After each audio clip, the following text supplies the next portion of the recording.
This is Betsy Jensen, and you are listening to Unstoppable Body and Mind, episode number 69, The Pain, Fear, Pain Cycle. In this podcast, we learn to upgrade our brain and understand the power of our thoughts, to heal and to create the results we want in our life. Become the person in control of your healing and make peace with your life. Become unstoppable, body and mind. Hello, my loves. Today we are going to talk about how when you react to pain with fear, it actually ends up producing more pain. Now, if you've just tried listening to this podcast and want to watch it, I am going to be including some pictures and a diagram. So you can watch this podcast with video on Instagram, Facebook, or YouTube. Look for me, Body and Mind Life Coach. If you're following me on social media, you'll see new content that I'm putting out there. And I also have an email list where I keep you updated on where you can find me online and free coaching that I'm doing and any events that I have coming up.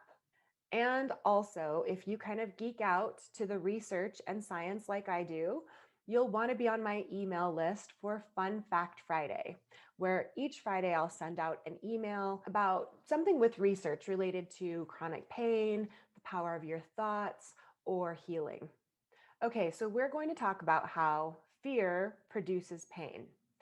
And I like to start with this story about a construction worker who stepped on a nail that went completely through his boot. This is where I'll be showing you a picture. The nail completely impaled through his boot, and he was in severe pain. He was rushed to the hospital. They gave him morphine, and then they cut off the boot and saw that the nail had completely missed his tissue. It had gone through that space in the toes and had actually not gone through his foot at all. But the pain that his brain created was real pain. His brain, just like all of ours, did his best to interpret the signals from the environment, and his brain perceived that as dangerous. So pain is in essence an alarm signal, a danger signal. Any kind of alarm or danger signal perceived in this area of the brain can cause the brain to create pain, real pain that is felt in the body.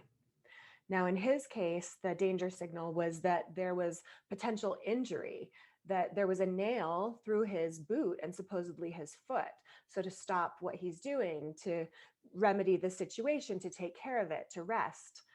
But we do know that these alarm signals, these danger signals, can be created from a number of different reasons, including emotions and what we're talking about today, fear. So fear can actually be a danger signal that causes the brain to produce more pain. So just thinking of how your body reacts when you're in fear, you might think of like tightening, kind of hunching over, withdrawing. That made sense to me as a physical therapist, that the chronic tightness of your muscles is actually going to lead to more pain. I would see this with people who had been in a car accident, for example, and their neck was moved quickly and forcefully, and the muscles around tried to protect by tightening up. Unfortunately, the tightening would cause pain, and then the patient that I would see would be in more pain, which would cause the muscles to tighten up. Kind of this vicious cycle. There is research showing that people that have more fear about pain also report higher perceptions of pain.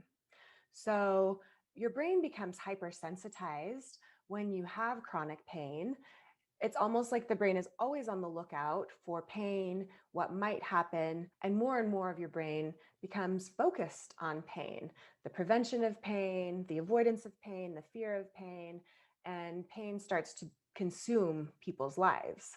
So the brain activity of people who have chronic pain is more active when there is some kind of stimulus. And that could even be a sound that you don't like nails on a chalkboard. People with chronic pain, their brain is more active when they hear something that's unpleasant. It's like their brain is always on guard and hyper vigilant for anything that could be perceived as a danger. The perception of pain can be higher with fear. There was a study where people were given a mild electric shock And when fearful words or words that were pain related were said before the shock was given, people did respond with higher perception of pain than they did if the words were just neutral words or even negative words, but were not pain related. And then there has also been a lot of research done showing that the brain actually produces more pain in response to the emotion of fear. One measure of fear that they talk a lot about in pain research is called catastrophizing. So, catastrophizing is something that happens quite normally with people when they've been enduring pain for some time. They tend to magnify or exaggerate the perceived threat or seriousness of pain. There's a lot of pain related worry or fear, and a difficulty diverting your attention from the pain. In research, they'll sometimes group people who are high catastrophizing, or they tend to have more of these catastrophizing qualities, versus low catastrophizing people. And what they've found is that people who rank higher with catastrophizing also have increased risk of future back pain. People who catastrophized more before surgery were more likely to have postoperative pain and a longer recovery time. People who catastrophize have a higher risk of their acute pain turning into chronic pain. After whiplash, in one study, catastrophizing and fear of movement were significant predictors of both disability and depression. And catastrophizing has been shown to increase people's risks of new acute pain. Now, I'm going to read to you what some of these statements might sound like so you can identify how much you might be catastrophizing. This is from a measurement tool called the pain catastrophizing scale. And you would rate your response from 0 being not at all to 4 being all of the time. So think about these statements as I read them. Are these things that run through your head? I worry all the time about whether the pain will end. I feel like I can't go on. It's terrible, and I think it's never going to get any better. It's awful, and I feel that it overwhelms me. I feel I can't stand it anymore. I'm afraid the pain will get worse.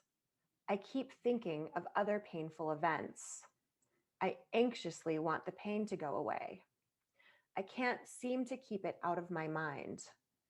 I keep thinking about how much it hurts.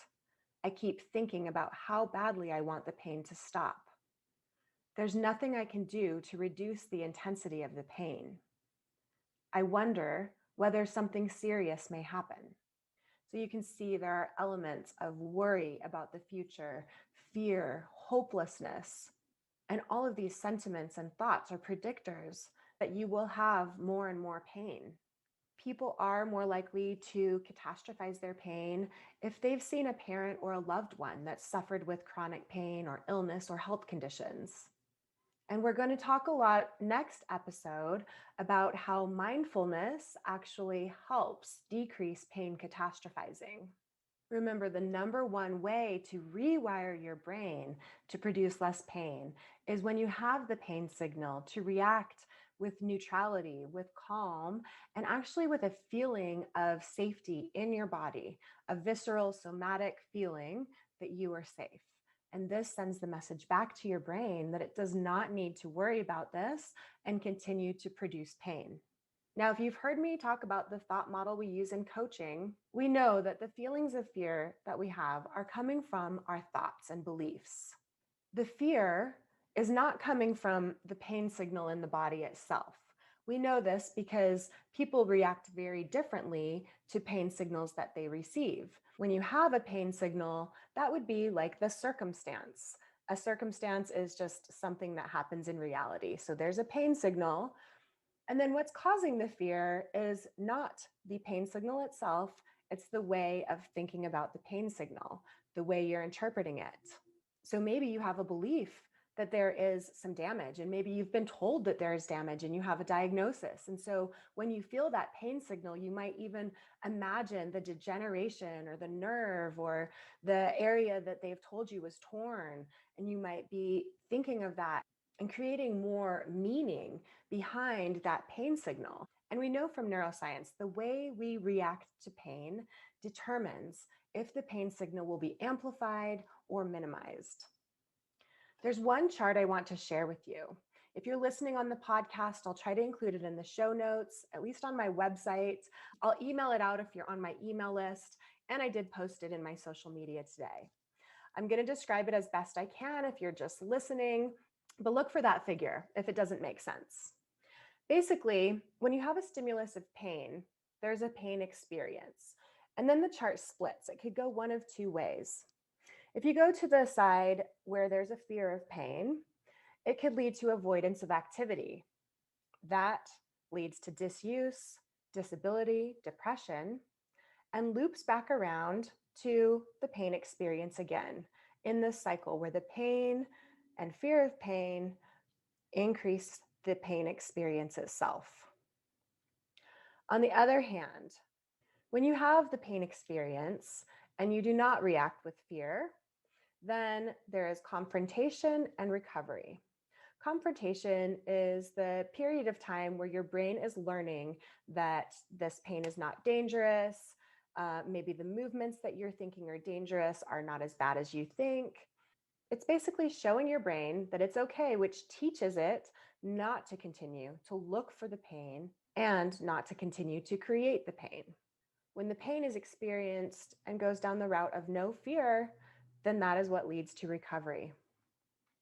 Now, I want to bring this up to you because it is very important to understand how much your fear is relating to the pain that you are feeling. Now, if you are in a lot of current pain, this may seem difficult to just not have fear. And there are some specific strategies I talk a lot about on my podcast. And if you're struggling with your belief that this is a structural issue that's causing pain, then you should get on a free 60-minute call with me and we can go through your specific case and really evaluate in your situation if this is work that will help you. All right, my loves, have a great week. Bye. Thank you so much for listening. I hope you learned a little bit about your brain today that helps you in your life like it helped me. Please be sure and subscribe and leave a review. And of course, be sure and share this podcast with someone you know that wants an unstoppable body and mind.